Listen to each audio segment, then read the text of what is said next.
আমরা যার জন্য সারাদিন পরিশ্রম করেছি, সেই সকাল থেকে রাত 8টা পর্যন্ত সেই নেতা এবারে বক্তব্য রাখবেন উলিপুর মাটি ও মানুষের নেতা, আমাদের সকলের অভিভাবক, কুড়িগ্রাম জেলা বিএনপির সাবেক সভাপতি, আজকের উলিপুর 3-এর মনোনীত প্রার্থী, ধানের শীষের প্রার্থী জনাব তাজভিরুল ইসলাম। বিসমিল্লাহির রহমানির রহিম। আজকে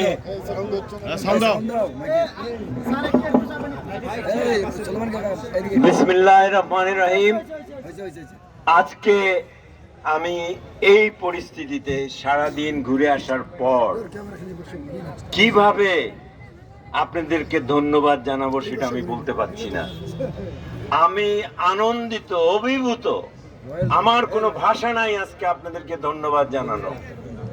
কেন? যে আমি মনে করি আমাদেরকে অনেকেই বলেছে যে উলিপুর বিএনপি আমাদের নাকি কোনো অবস্থানেই ছিল না, এখানে নাকি আমরা কোনো পার্টিকে অর্গানাইজ করতে পারিনি এত বছর।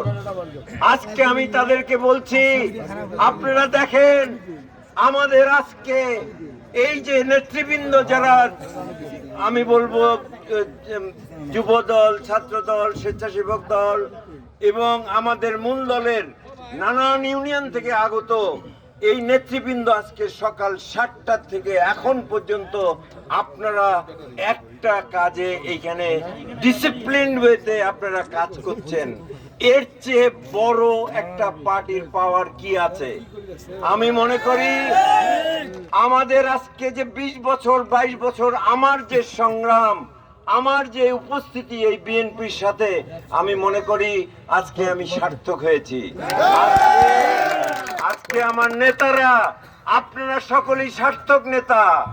আজকে যে আপনারা ধৈর্য দেখিয়েছেন, আপনি যে শ্রম করতে পারেন, শ্রম দিতে পারেন, যেভাবে কষ্ট করতে পারেন, না খেয়েও থাকতে পারেন, এই যে পরিচয় দিয়েছেন, এটা আর এখানে আমি কোনোদিনও দেখি নাই। আমার আব্বা রাজনীতি করেছে, আমার ভাইও রাজনীতি করেছে, কিন্তু আজকের এরকম পরিস্থিতি আমি আগে আর কোনোদিনও দেখি নাই। ভাইরা আমার, আমি কথা বাড়াবো না। আজকে আমরা একটা বুঝলাম যে আমরা বিএনপি একটা সলিড একটা পার্টি। এখানে আমাদের সামনে জামাতে ইসলাম বা অন্য যে কোনো পার্টি আসুক না কেন, 1 মিনিটও আমাদের সামনে দাঁড়াতে পারবে। এখন কথা হলো যে আজকে আমরা যেরকম ভাবে ধৈর্য ধরেছি, যেরকম ভাবে আমাদের ইউনিয়নের নেত্রীরা যেরকম ভাবে নেতৃত্ব দিয়েছেন, আমাদের উপজেলা, তারপরে স্বেচ্ছাসেবক দল, যুব দল, ছাত্র দল, সবাই যেরকম ভাবে নেতৃত্ব দিয়েছেন, আপনারা যদি ইলেকশন পর্যন্ত এই রকম নেতৃত্ব যদি আপনারা ঠিক রাখতে পারেন এবং প্রতিষ্ঠিত করে রাখতে পারেন, আমাদের জন্য বিজয় কোনো বিষয় না। আজকে আপনাদের এই অবস্থা দেখে আমি মনে করছি যে 33 মাস মার্ক পাওয়া কোনো ব্যাপার না আমাদের জন্য। আমাদের পেতে হবে লেটার মার্ক পেতে হবে। সারা বাংলাদেশের মধ্যে যেন আমরা ভোট যে কাস্টিং হয় তার চেয়ে সবচেয়ে হাইয়েস্ট পার্সেন্টেজ পাইতে পারি। এইটা আপনাদের কাছে আমার চাওয়া পাওয়া। আর জীবনে আমি কিচ্ছু চাবো না আপনাদের কাছে, এইটাই আমার চাওয়া পাওয়া। আপনারা আমাকে এই বাংলাদেশের বুকে হাইয়েস্ট পার্সেন্টেজ ভোট দিয়ে আমাকে দেখাবেন, তাহলে আমার আর কিছু চাওয়া পাওয়ার নাই। খালি আপনারা আমার কাছে চাবেন, আমি যা পারবো তা আপনাদেরকে দিব। আপনাদের সেবায় আমি নিয়োজিত থাকবো।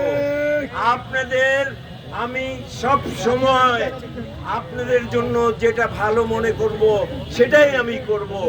খালি আপনারা আমার এই ইলেকশনের এই বিজয়টাকে নিশ্চিত করেন। করবেন তো আপনারা?